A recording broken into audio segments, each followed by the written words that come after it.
le cœur ce matin. Le Saint-Esprit peut te visiter ce matin. Le Saint-Esprit peut te visiter ce matin. Alimentation Moukola, le nom de dimension Nicolo. Le groupe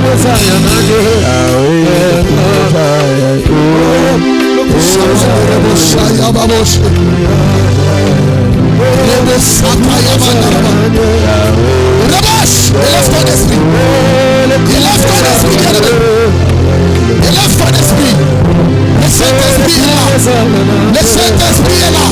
Le Saint-Esprit est là. Le Saint-Esprit est là. Le Saint-Esprit est là. Le Saint-Esprit est là. L'Esprit de Dieu est là.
Au moins 5 minutes dans la adoration, la la montée.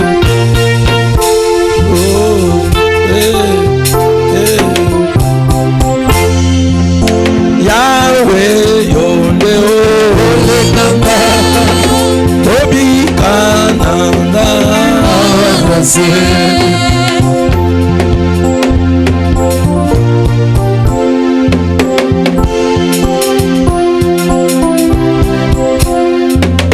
Yahweh ondeo olenanga ekobi kananga awanase oyo zali ekimelo ngai na banga nini na bongoenanga Yahweh ondeo olenanga ekobi kananga awanase oyo zali ekimelo ngai na banga nini na bongoenanga pele mabate mabe epai nanga ozoleta mabe ebisa bongoenanga ata ebele abanguna basikelinga motema ezali elikya epai nao Yesu, Kolo Yesu, Kolo Yesu, Ningiro na bomonanga, Kolo Yesu, Onio na motema nanga, Kolo Yesu.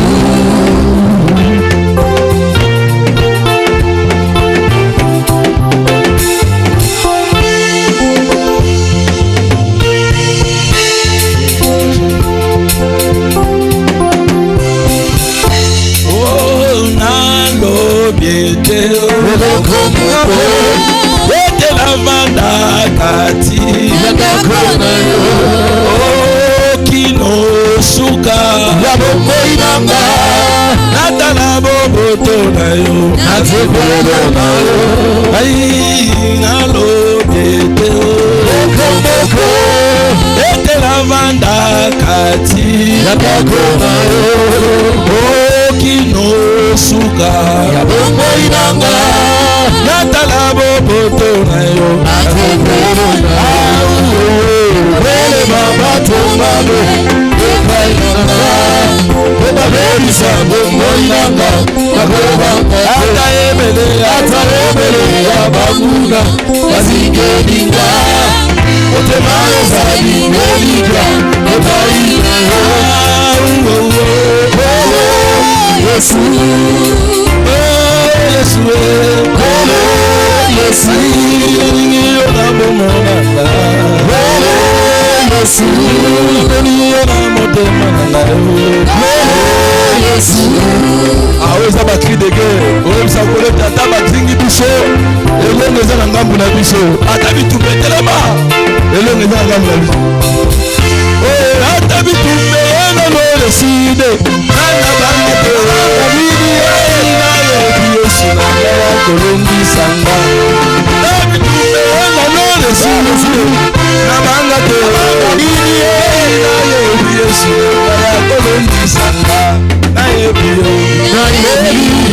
Yesu samokozi nayebi okolongisanga nayebi Yesu samokozi nayebi okolongisanga ata bitumbe na potela kobanga te nayebi Yesu na ngaya kolongisanga na bitumbe na potela kobanga te nayebi Yesu na ngaya kolongisanga nayebi Yesu samokozi nayebi okolongisanga nayebi Yesu samokozi nayebi okolongisanga ata malade koti nzoto na ngai na banga te nayebi Yesu na ngai akobikisa ngai ata malade koti nzoto na banga te nayebi Yesu na ngai akolongisa ngai nayebi Yesu samokozi nayebi okolongisa ngai nayebi Yesu samokozi nayebi okolongisanga ata bitumbe nano eside na banga nini o ngai nayebi Yesu na ngai akolongisanga ata bitumbe este na banga te nayebi Yesu na ngai akolongisanga nayebi Yesu samokozi nayebi okolongisanga nayebi Yesu samokozi nayebi okolongisanga nayebi nayebi Yesu namokozi nayebi okolongisanga. Est-ce que tu peux acclamer le Seigneur?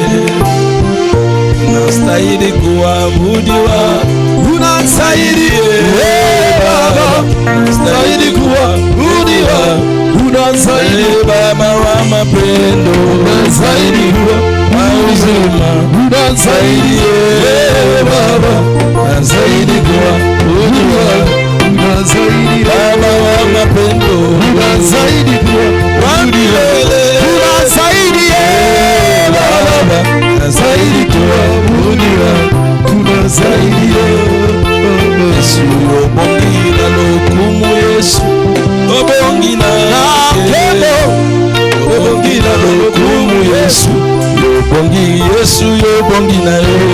Bongi na lo bongi na yo. Bongi na kemo. Bongi lo kumu Yesu. Aya yo bongi na yo. Bongi na lo bongi Yesu. Bongi na kemo. Bongi na lo kumu Yesu. Ah, mais voici Seigneur Jésus devant ton trône. Nous lèvons nos mains Jésus pour t'adorer. Nous voici Seigneur Jésus devant ton trône. Nous lèvons nos mains Jésus pour t'adorer. Tu es digne, tu es digne de t'adorer. Tu es digne Seigneur, tu es digne de t'adorer. Tu es digne, tu es digne, tu es digne de t'adorer. Tu es digne Seigneur, tu es digne de t'adorer. Tu es digne. Ah, nous voici Seigneur Jésus devant ton trône. Nous lèvons nos mains Jésus pour t'adorer. Nous voici Seigneur Jésus devant ton trône. Nous lèvons nos mains Jésus pour t'adorer. Tu es digne de t'adorer. Tu es digne Seigneur, tu es digne de t'adorer. Tu es digne de t'adorer. Tu es Seigneur, tu es digne de t'adorer. Jésus ne change pas, Jésus ne change pas. Oh, Jésus ne change pas. Il est mon Seigneur, il est toujours le même. Jésus ne change pas. Acclamons le Tout-Puissant.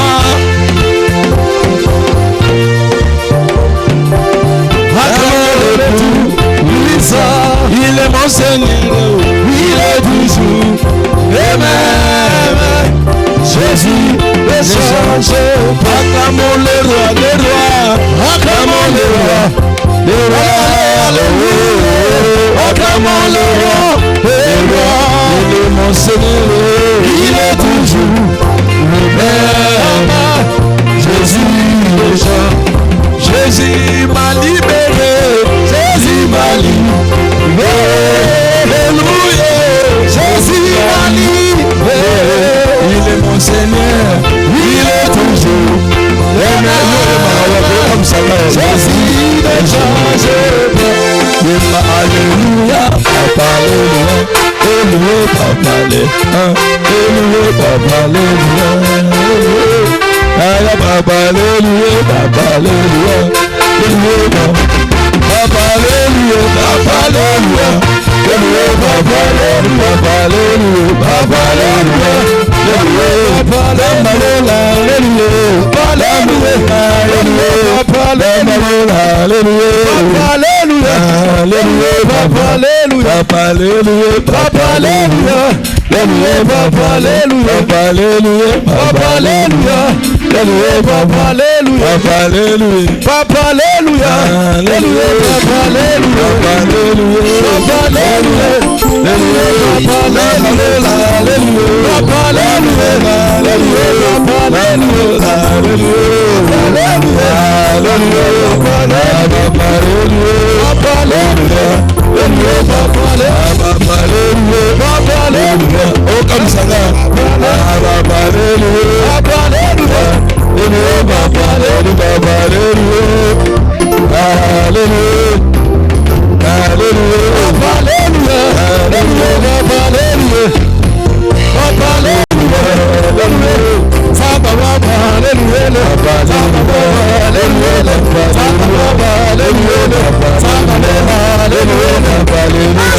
Hallelujah.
Amen.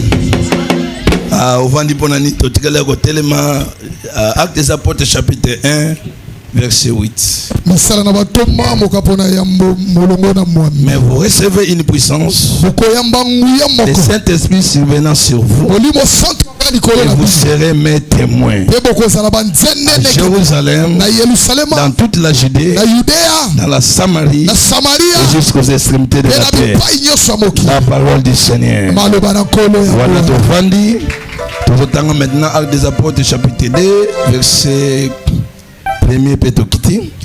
Le jour de la Pentecôte, ils étaient tous ensemble dans les mêmes lieux. Tout à coup, il vient du ciel un bruit comme celui d'un vent impétueux.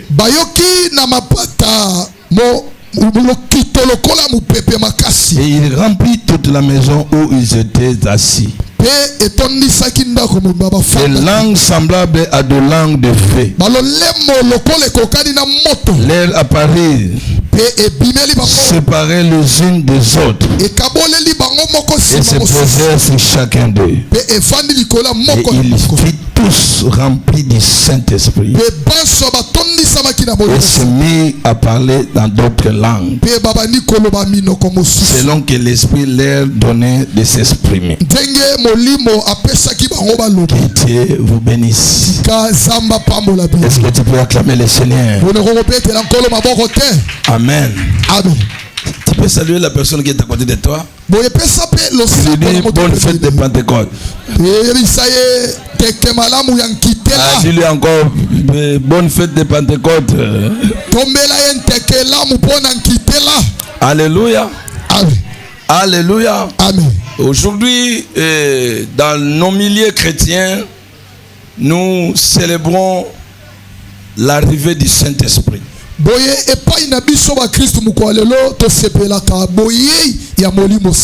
Alléluia. Quand nous disons l'arrivée du Saint-Esprit, depuis l'ancienne alliance, l'Esprit de Dieu agissait non pas dans tout le monde, mais l'Esprit de Dieu agissait à une catégorie de gens.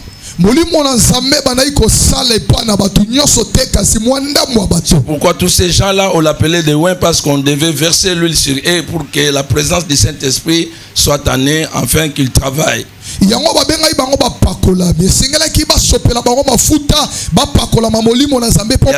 une catégorie seulement de gens. Il y avait des rois, il y avait des prophètes, il y avait aussi des sacrificateurs qui avaient l'Esprit de Dieu en eux pour travailler, soit pour diriger comme les rois, soit pour travailler dans les sacerdoces en tant que sacrificateurs, ou encore les prophètes pour avoir pour plutôt recevoir les messages de Dieu et les donner à l'église.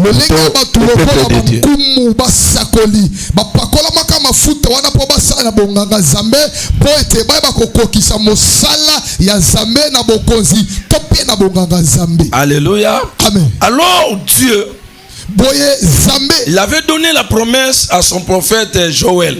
Il dit à Joël, dans les derniers jours, ça ne sera plus une catégorie de gens que je vais déverser mon esprit. Mais toute personne qui sera comme mon fils ou ma fille, je vais déverser mon esprit sur eux. Ah, nous acclamons l'arrivée de l'homme de Dieu.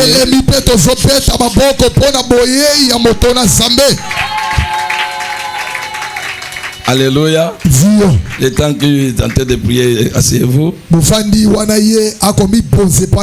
Parce que les gens croient que le Saint-Esprit, le Saint-Esprit, c'est le jour de Pentecôte. Non, le Pentecôte existait déjà. La Pentecôte existait déjà. C'était le 50e jour après la Pâque. On devait fêter ce qu'on appelle la fête de la moisson. Je peux arrêter, non? Merci, que Dieu vous bénisse. Merci, pour l'homme de Dieu, parce que moi je respecte les principes. J'ai fait seulement 5 minutes, je ne peux pas continuer. Nous accueillons l'homme de Dieu.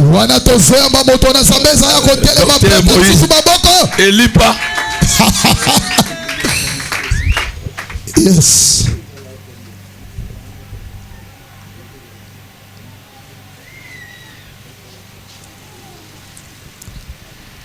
Amen. Amen. Merci l'homme de Dieu, le révérend apôtre Thierry. On va toujours achever avec l'idée. Amen. Amen. Amen. Amen. Je vais prêcher sur un verset.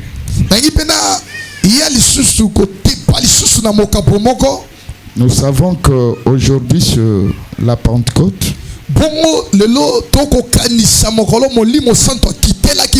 Vraiment, la Pentecôte ne commence pas aujourd'hui. Hein? Et le Saint-Esprit ne vient pas aujourd'hui. Il était déjà venu. On se souvient seulement. Amen. Amen. Pendant quelques minutes, je vais parler sur l'esprit de gloire. Dis à ton prochain l'esprit de gloire.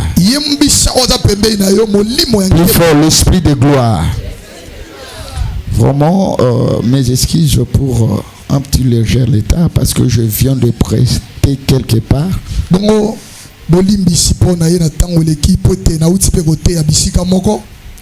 Agé chapitre 2, le verset 9. Agé chapitre 2, verset 9. La gloire de cette dernière maison sera plus grande que celle de la première. Dit l'Éternel des armées. C'est dans ce lieu que je donnerai la paix, dit l'Éternel des armées. Reprenons nos places, acclamons pour Dieu. Amen. Amen. Voilà, l'esprit de gloire. L'esprit de gloire, c'est le Saint-Esprit. Parmi ses attributions, il est attribué comme esprit de gloire. Il est aussi l'esprit de feu. Il est aussi le vent et tant d'autres. Ce sont les attributs du Saint-Esprit. Vous savez, dans la dispensation, il y a eu le temps du Père, le temps du Fils, le temps du Saint-Esprit. L'œuvre du Père a été déjà faite. Le Fils aussi, mêmement. Et nous sommes au temps du Saint-Esprit. Le temps du Saint-Esprit a été prophétisé par le prophète Joël. Depuis des siècles. Dans Joël 2, 28. Joël prophétise. Dans les derniers jours, je répandrai de mon esprit sur toute chair. Vos fils, vos filles prophétiseront. Vos vieillards auront des songes. Vos jeunes gens des visions. Il y a ici dans ce verset, les tâches sont réparties. Les fils et les filles, leur tâche était de prophétiser. Les vieillards sont là pour le songe. Et les jeunes gens, ils sont là pour la vision. Que Dieu nous bénisse. Que Dieu nous bénisse. Que Dieu nous bénisse. L'accomplissement de ces prophéties était dans Actes chapitre 2.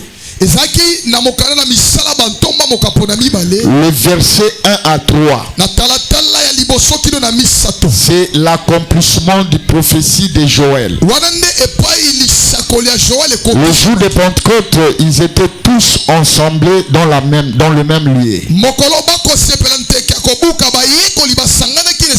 Tout à coup, il vint du ciel un bruit comme celui de vent impétueux. Et il remplit toute la maison où ils étaient assis. Des langues semblables à des langues de feu leur apparirent, séparés les unes de l'autre, et se posèrent sur chacun d'eux. Et ils furent tous remplis du Saint-Esprit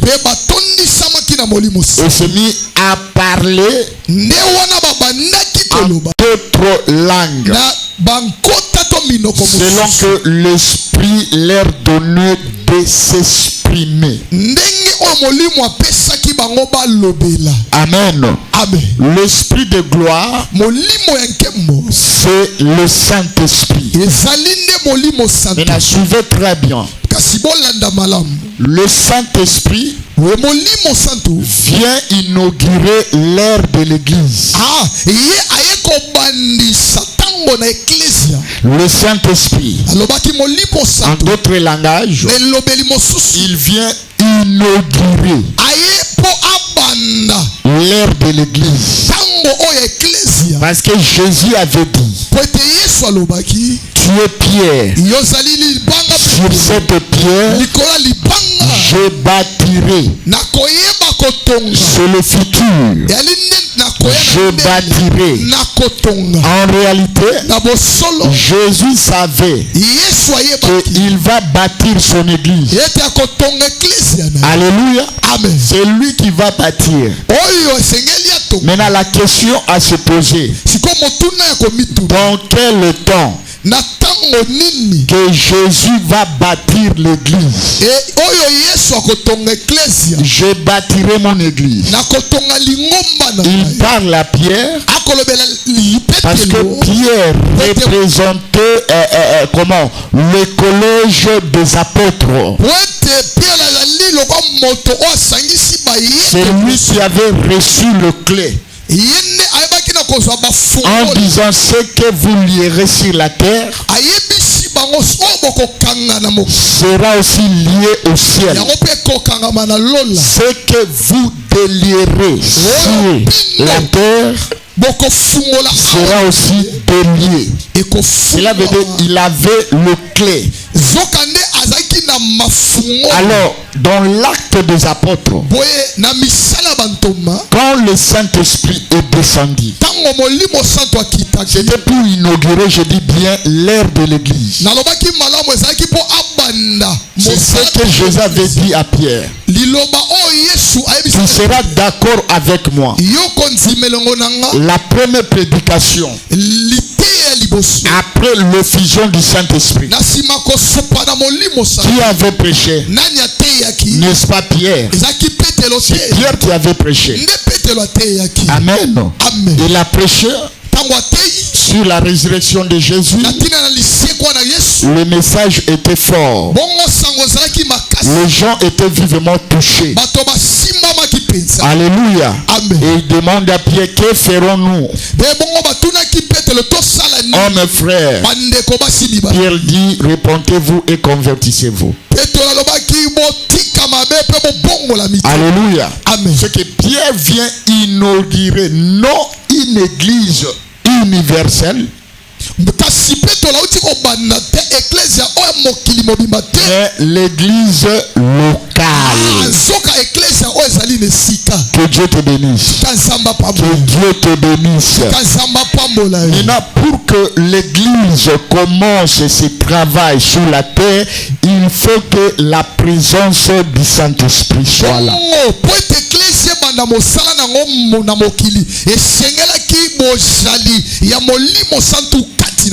Je parle de l'esprit de gloire.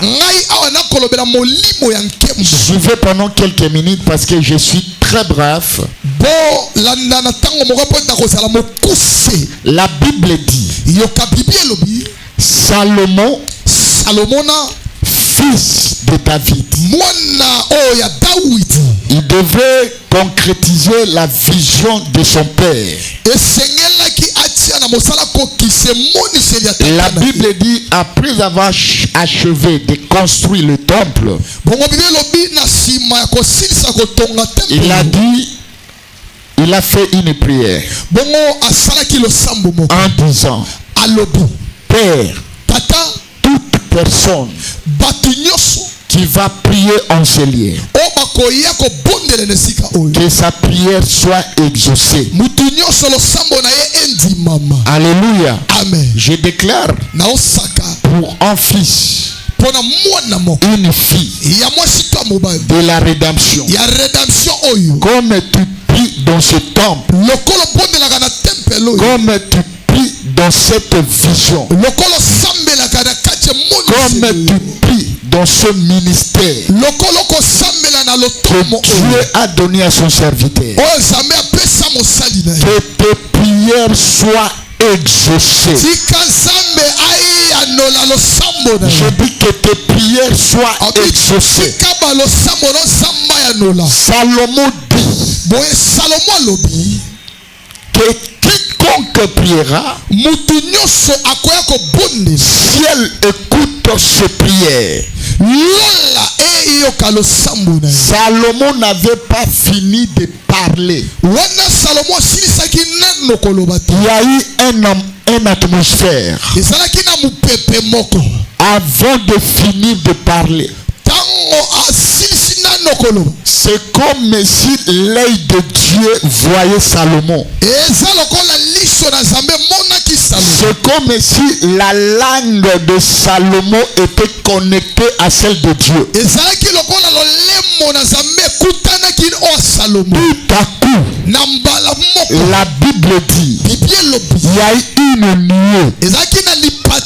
Milinga, la gloire a rempli la maison. Je parle de l'esprit de gloire. La gloire a rempli la maison. La Bible dit, même le sacrificateur qui faisait le service, nous savons qui est un sacrificateur. Alléluia. Bon, il est là dans le service sacerdotal. Il est là comme on avait parlé la fois passée dans les affaires de Dieu. Ils n'ont pas supporté ce vent, cette nuée de gloire. Alléluia. Amen. Je dis non. Et les qui On ne peut pas faire ça. Alléluia. Je parle de l'esprit de gloire. Maintenant, ils n'ont pas supporté ce vent, cette gloire, cet esprit. Ils n'ont pas supporté. Donne-moi un bon amen. Je viens pour finir. Ils n'ont pas supporté. Maintenant, ça c'était l'ombre. Suivez maintenant la réalité. Parce que la gloire doit descendre dans le temple de Salomon. Maintenant, quel est le véritable temple qui devrait recevoir cet esprit de gloire? Il faut qu'il y ait un véritable temple. Parce que là c'est l'ombre. Nous devons maintenant interpréter le véritable temple. Oh, le véritable temple. L'inauguration, je peux dire, du temple de Salomon, c'était l'ombre. Mais la véritable inauguration, c'était dans le Jourdain. C'était dans le Jourdain. C'était dans le Jourdain. Vous savez, lorsque le véritable temple qui est Jésus,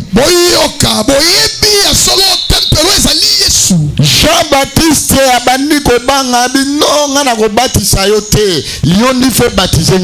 quand il est entré à côté de Jourdain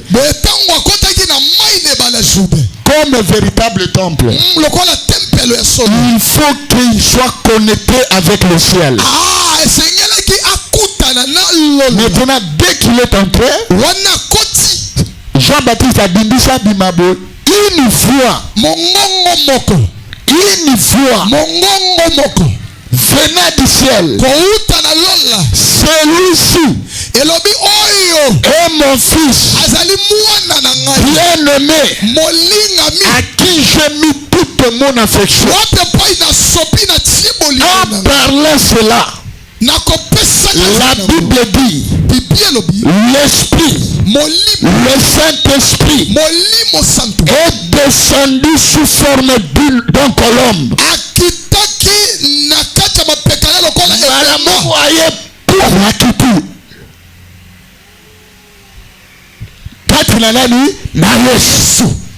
Que Dieu te bénisse. Dans le parallélisme, na temple à Salomon, la gloire est descendue.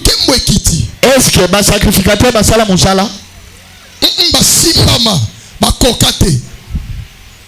C'est commis et pas à Jésus. Parce que l'esprit de la gloire, c'est le Saint-Esprit. Mais non, lorsque le Saint-Esprit descend sur Jésus pour remplir avant de commencer son ministère, est-ce qu'il y a Kima? Trop solo là. Est-ce qu'il y a Kima? Molimo Monsanto Sani.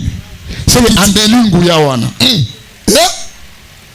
Que Dieu te bénisse. Amen. Asani Thomas. Amélie Yango.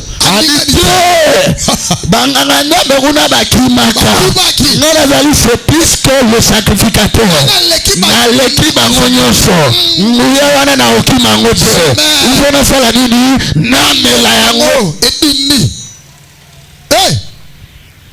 Le vrai sacrificateur. Rédemption. Maintenant, on comprendrait. Yes. Et continue. Tant que continue. Molimo wana mamoko abaniko tambula nae.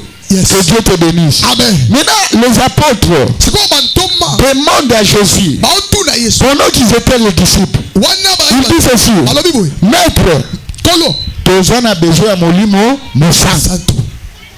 Yoga yabi oh. Bokusenga molimo mosanto ndenge nini pendant que nga nazana bino elongo. Bokosenga yendenge nini pendant que nga nazana bino. Toto réfléchir. Molimo mosanto ngwaza wapi? Ase panani. c'est que nape na ego sala mission ya tata naza nanu na déchet na ye bozela nga soki na kei nde nakotindela bino molimo oyo tata alakaki bino pasake naza na bino bosenga ye te wana zana no kati nanga bosenga nanu te. Merci. Ya otoma kosambela nanu te yeno o nyoso tu naza nango zwa te ngala zona misoso na peso nyoso na otikala nini ngana se dépouiller po ngala za nanu na osala yoko o nyoso tu naza nango na peso te Zela Élisée Zela Elia kende soki Elia kei yoko zwa nini manteau parce que nga Eli naza na musala naza na besoin ya manteau kolinga to memelanga nanu te zelanga na kende soki na kei simango na kotikelo nini manteau suna peso manteau ngana kolinga bino boza na besoin molungo sans tout Nzamba pambola yo. Amen. C'est comme si il y aura Philippe. Montre-nous les pères. Montre-nous les pères. Cela me suffit.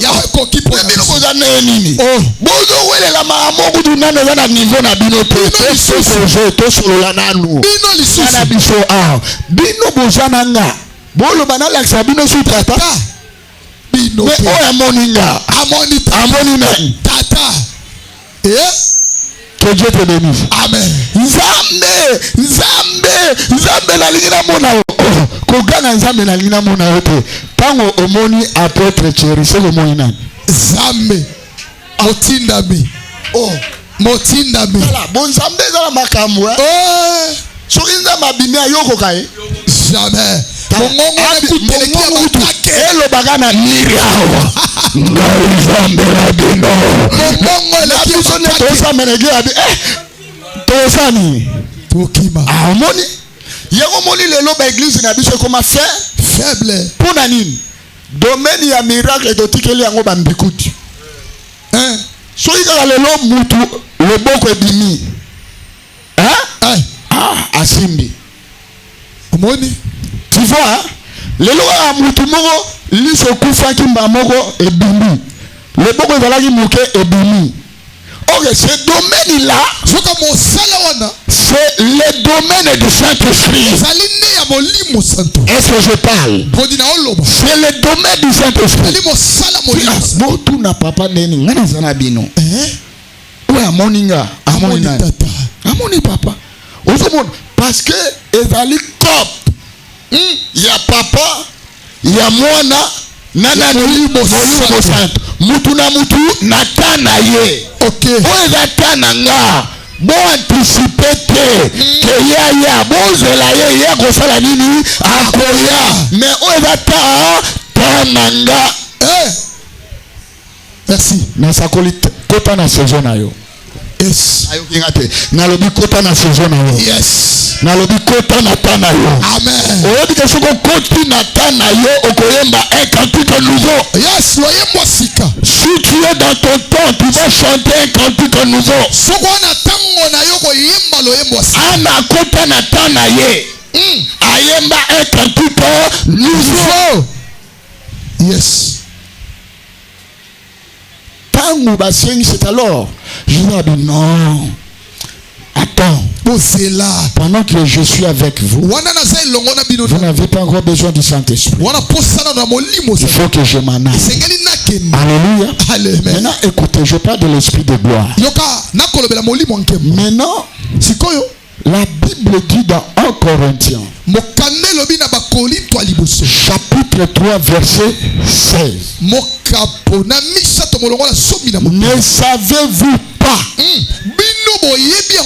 que vous êtes le temple de Dieu et l'Esprit de Dieu habite en vous? L'Esprit de Dieu habite en vous. Cela veut dire comme tu es là, Tu es le temple de Dieu. Tu es l'habitation du Saint-Esprit. Si le Saint-Esprit habite en toi, il va venir avec tous les atouts. Makamune nyonso akoya nango akovanda nango epai na yo. Nalobi akoya na makambu na ye akovanda nango epai na yo. O makamune zanini azali na guérison, azana miracle, azana prophétie, azana parole de connaissance, azana discernement, azali na parler en langue, azali na interprétation en langue, azana fruit de l'esprit, azana fidélité, azana patience, azana amour, akoya na makambo na nyonso evandi kati na nani na yo penga. Amen. Amen. Amen. Amen. Amen. Maintenant, lorsque Jésus est parti, il faut que cet esprit avanda epaya batu batoma. Amen. Bana nzambe. Que Dieu te bénisse. Que Dieu te bénisse. Maintenant, quand il est parti, Bible lobby, le Saint-Esprit il vient. Si vous t'envoyez, Aza esprit à Kebo, t'envoyez, il faut se qu'on avanda. La nanga se bien. Tous en temple à Salomon. Amen. Yo la nanga bien. Très bien. Ba sacrificateur ba kimarati. Bakima ba ningane. Yesu asali amelite. Amela kiango. Esprit wana. Yes. Zamba pambola yo. Amen. Je reçois. Quand tu komi epaya ba potre na chambre haute. Yes. Molimo wana le même niveau de gloire. Kaka lipota milinga nke. Oye kitaka na temple à Salomon. Yes. Ye wana aye na ta ya Jésus. Na Jourdain. D'accord? Amen. Et si il faut dispensation et s'accomplit avec les apôtres. Et le même esprit de gloire. Aïe ce qu'on a chambre haute. Yes. Tant aïe liboso na makelele. Loba makelele. Makelele. Ensemble na loba makelele. Makelele. Est-ce que oye bien na makelele santo hein? Yes. Makelele santo. Makelele epesa kabandoki. Yes. Yiki makelele pesa ka ba démon yiki si ça ba ma démon ba ko ka lo ba to lo ba makelele ah yemo église de la église de makelele boye. Amen.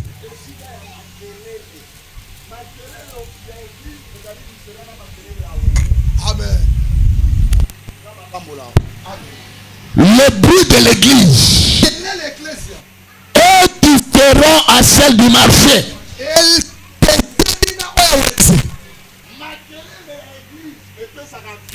Amen. Mais makelele ya wenze epesa vite. Na makelele ya wenze oka kuna ya kosomba wa ya kapatala elongi na ye kofinga il y a tant de choses. Mais dans l'église, le bruit de l'église sont des bruits saints. Ecclesia, makelele ecclesia zali santo. Alléluia. Le bruit de l'église transforme des vies. Makelele ecclesia. J'ai dit le bruit de l'église transforme les vies. Pendant que je prêche, il y a le bruit qui sort. Le bruit qui sort, celui qui a la foi, même s'il est dehors, s'il croit, il sera guéri. Il trouvera la solution à son problème. Parce que c'est le bruit qui donne la vie. C'est le bruit qui donne la transformation.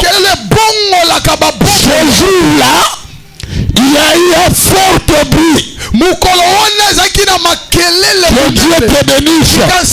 Makelele ya église est différent de makelele ya bar. Amen. Est-ce que je parle à quelqu'un? Makelele l'église a tout en attention. Amen.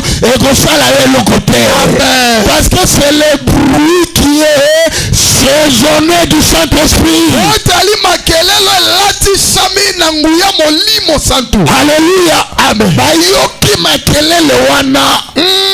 Eloko ya mibale. Non seulement makelele. Babandi kolenga. Tango babandi kolenga. Bible elobi boy. Makelele yango tango ezoya. Ezo neti mupepe.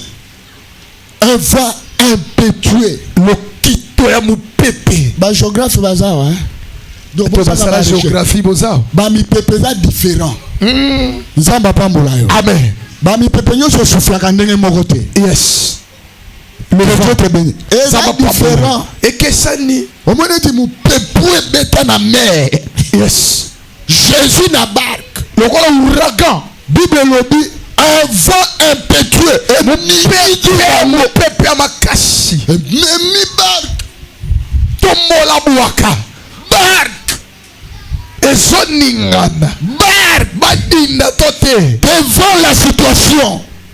Quel que soit son niveau. Quel que soit le degré du problème. Ne sois pas ballotté. Soyez constant. Reste en place. Parce que nous préparons le côté. Amen. Il suffit de la révélation. Yes. Pour comprendre que je vais réveiller la mémoire de quelqu'un. Est-ce que je parle? Réveiller ma mémoire, a dit Dieu à Esaïe. Les disciples ont réveillé Jésus. Maître, nous périssons. Alléluia. Amen. Et la première des choses, Jésus est à la banque apôtre. Ayoka, Talalikamona Nalingagudu mutu abeta yo semblant. Yesu abeta yo semblant. Nalinganga semblant ya Yesu. Parce que Yesu abeti likamuna nga semblant. Et nous le bagay réponse ezali. Yes. Abeta bango semblant. Akibate. Mais le problème était quoi? Habite na kozonge la bango. Eloko liboso na menacer na nonini. Va. Yes. Que Dieu te bénisse. Amen. Il a menacé le vent. Alors béni mon peuple. Mbala moko.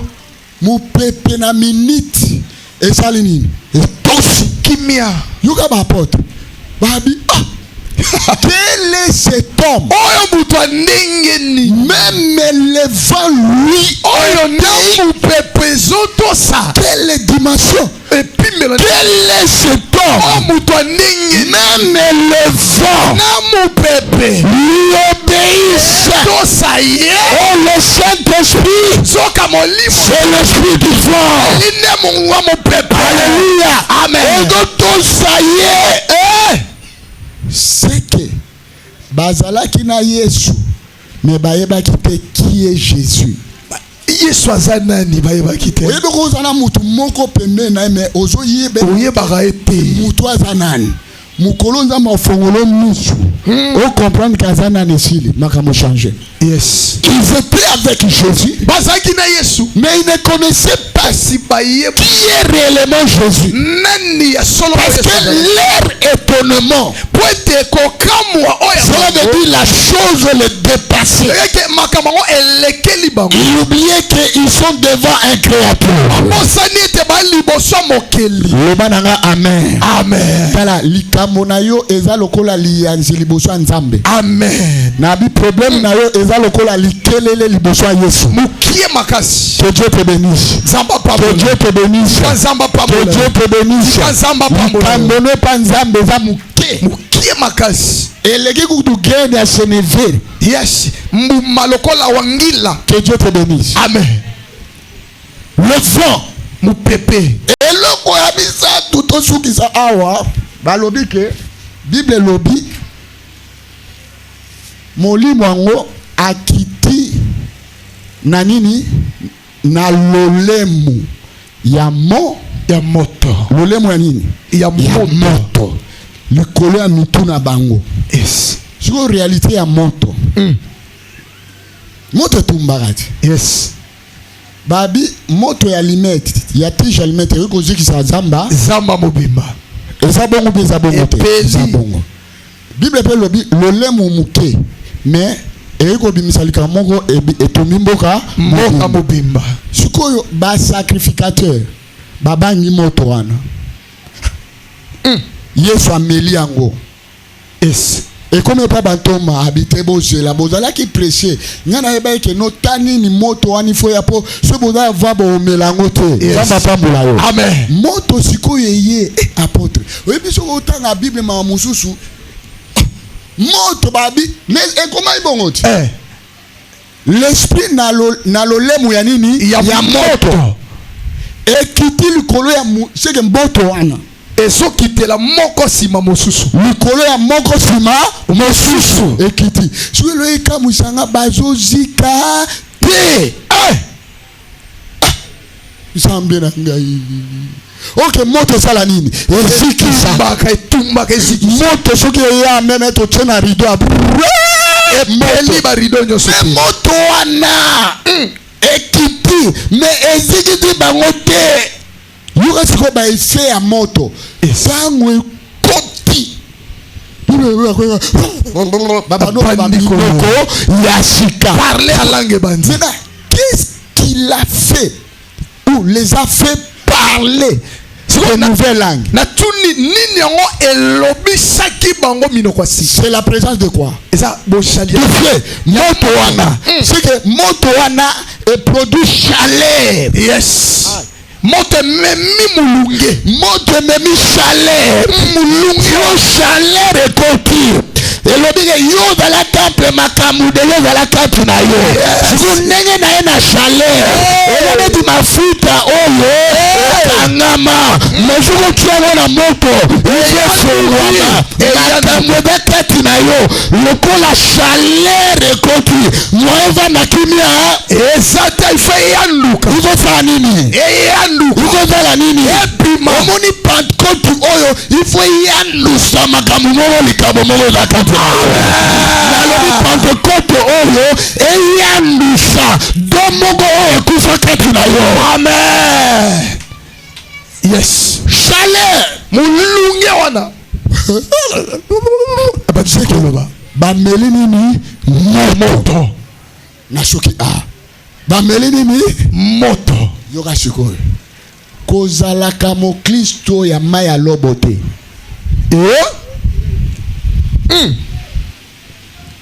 Kozalaka chrétien ya maya lobo te. Yoka likamo. Mais un chrétien azali une personne de fait. Azali mutu ya moto. Boye. Mon Kristo azalaka malilité. Yes. Parce que à nous avons reçu l'esprit de gloire. Nous avons l'esprit de puissance. Et en nous, Paul dit, l'esprit que vous avez reçu, ce n'est pas un esprit de timidité, mais c'est un esprit qui en nous Abba Père, Abba Père, l'esprit du Père est sur moi, l'esprit de Jésus est sur moi, pendant que je suis dans la dispensation du Saint-Esprit. Nazolala naye, nazolamuka naye, nazotambola naye, nazoteya naye, nazosala naye. C'est lui le guide, c'est lui qui donne la direction, c'est lui qui donne l'orientation. Tu dois développer ton intimité avec le Saint-Esprit. Yes. Ezana biloko na losambo. pose yango il faut ba catégorie ya bato il faut senga. Très bien. Il faut ba ko senga eloko il faut na senga ngonani tata. Oh il faut na senga nani mwana. Oh il faut na senga nani molimo santo. Soko yebi séparation wana te. Yango moni exaucement ya prière. Et je vais la tarder parce que biloko il faut moi na pesa yo senga ça papa. Lokola bango bazalaka na complice ya divinité. Akoloba te biso aweza logique. Totamolaka boye. Pose eloko wana keneta nani ya mwana. Yoka likambo ba secret lo sambo wana mokristo akola yes o apuka kamikuwa baza mature que Dieu te bénisse. Amen. Il y a aussi des choses. Il y a plein makambo. Si vous allez près du fils ozoangote aloba oui magamo bo senga nakopesa me ezanga te mopesi logique ya likamwa na signature wana mutu akoki signer po mbongo wana ebima na banke mutu akoki signer po bamboshe na travail mutu akoloba mo marge eza kaka meme ministère mais mutu aza na signature kende pa ya molimo mosantu soki ya signer eza problème te na osani na opia ya musala na ifasi comprendre yango amen. Siko bito to sambela kaka en bloc sangisa siko to sambela en bloc siko ya mona te il faut que changer sambela ko boyende nzamba pambola yo ngoya yango babi le Saint-Esprit c'est l'esprit d'aide ayaka ko aider biso oyebi lo sambo na biso nzambe akoyoka ngona nzela molimo mosanto. Le Saint-Esprit c'est un amplificateur yi aza muto avimbisaka c'est lui qui amplifie le son. Molimo santo amatisaka vimbisaka mongongo alolaka. Que Dieu te bénisse. Amen. Omoni na bato ba musique amplificateur ajouaka rôle makasi. Yes. Nzamba pambola yo. Amen. Soki yo bano filmer matea na son normal na son oyo ba jouer un amplificateur différent. Yes. Et que c'est ni le Saint-Esprit il amplifiaka nos prières. Parce que nous ne savons pas demander. Mais lui il va prendre le col adali aide. Adali mosunga bite. Ya yebinete na sungaye. Le col adana rwana sungaye. Azuma lobano ara nyonso. Asali nini amplifier yango. Le mususu ezalaki sans parole. Mais à résumer yango na parole moko. Amen. Yango moni quand tu pries il faut jouer ta ya losa ya losambo pour yebite le mususu quantité ya maloba noana ba jouer yango te epeze loba ebele na losambo loba ebele tango loba ebele ata olobi sa le mususu ba pone ata moi 3 amen. Mais si vous osambela kama loba misato nzambe na gai siko sete mais awa liloba na rozo awa ezate na zelaye mukolo oya ko loba maloba bele na sala nini na zwa na amplifier ngona bimisela ta mwa liloba moko baninga ba osambela yo bwe ko loba ese na okosa mama na kozite ototola musa an oyoki la musa an yes ana bana ko prier ti a comme na dimension ya ko remuer lèvre na ye wana prière ba intercesseur wana sambela ngona ba campagne wana sambela ngona za na ko église sino bote ya passer ta menga za kuna tuka tena kei yes le samwa dimension le samwa ko maka oyebi malobo yango Paul nzamba pambole alobi je préfère à tous les chrétiens de prier Allah Mamunokwasika. Abiba tunyo so ba Christo so ba bloba munokwasika. Ba donne silence le Saint-Esprit. Mutopesa ka balokota sigaleza molimo santo. Bénéfice ya Pentecôte, nous recevons le don que le Saint-Esprit nous offre. Litomba ya kitela oya lineto zwa makabo oyo molimo swata memeli biso. Alléluia. Amen. Parce que quand tu pries en l'air, disparaître. Mais ton intelligence est jouée. Amen. Maintenant, cet esprit que soit là, monsieur, ça 50 malobawana et combien de mois 30 mois quantité. Et je suis ma personne. Et pesami eye. Oh. Que Dieu te bénisse. Oh, si tu as le Saint-Esprit, si le Saint-Esprit agit en toi, akobuka buka, akolongola longola, makambo ebele, nzamba pambola yo. Amen. Yango muna kilo wana ya losambo. On comprend que non, c'est qui a vendu hein? Pour bazala bon muna, na lembi. Na chata mwa motu mona olamuka na prier nega chaki boy akei ya akei tilobi na 5h 6h kutu 7h kutu la mu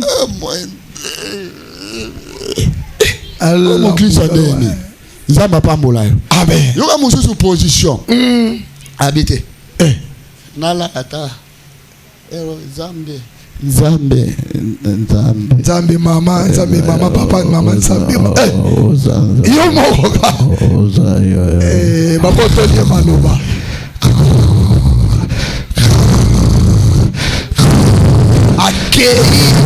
accueilli. Maintenant tu vas s'attendre de vivre le surnaturel de Dieu.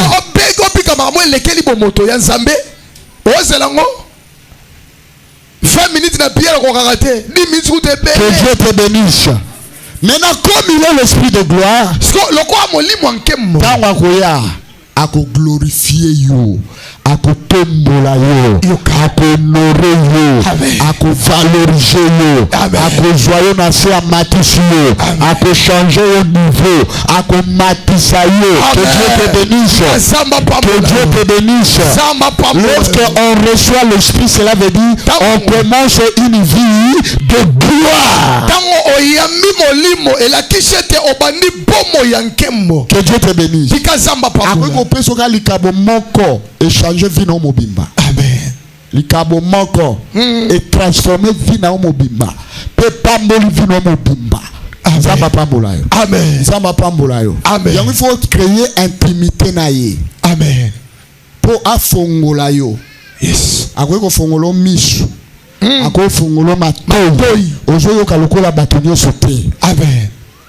Ako peso maloba okoloba lokola bato sote ako peso ka likabo ya ndoto eloko nini etombola Joseph ndoto papa banoto kolimola ka ndoto ko interpréter et comme ça Joseph mokonzi amen yango il faut kota ka intimité na ye yes tango zo kota ye ako pesa yo makabo.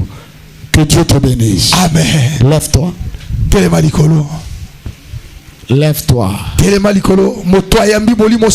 Aujourd'hui c'est le revêtement. Awa de moi zate lelo. Yes.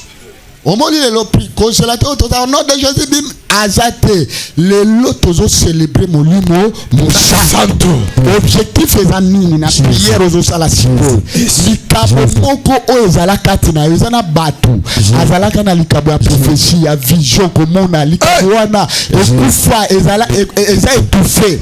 Mais na Pentecôte oyo réveil et salema. Lope oyo zua likabote. C'est que lelo azape na makoki apesa yo likabo. Apôtre Paul a le dit, aspirez-vous au don le plus meilleur. Parmi les dons de l'esprit. 1 Corinthiens 12. À partir du verset 9.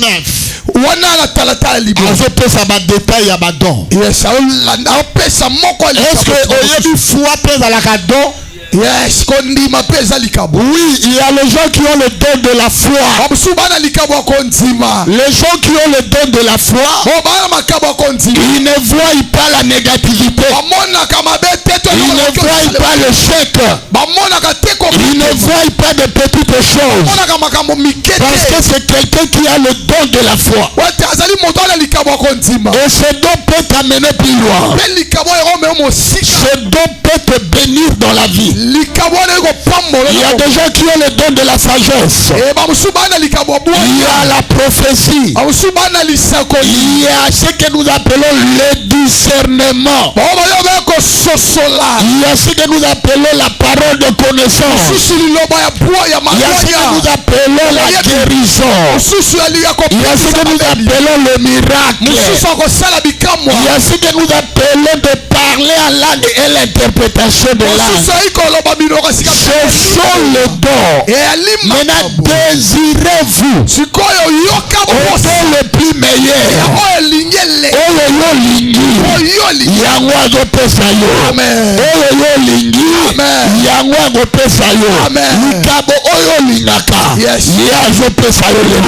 Parce que tu as une célébration.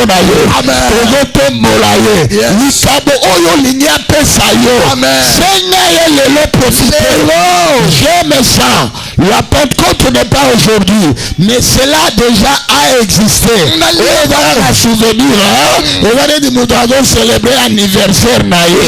Le monde battait à Botabilelo. À ça qu'on va allier dans la date ou on a. Ayebi na Botamara date boy. Mais sur le taliba anenyoso à Jésus mon côté. Avec mon côté Botama, nous change niveau de vie. Mais on célébrera le Saint-Esprit a zoé à l'éloté. Assis à y a déjà. Au pas molakanae. Mais l'éloté peut faire le coup. Le coup la y a zalaka. Pour reconnaître le l'élo. En fait que un seul couissa. Pe apesa makabo oloye apesa ka biso. Amen. Yes. Est-ce qu'on remet la salle de ma côté?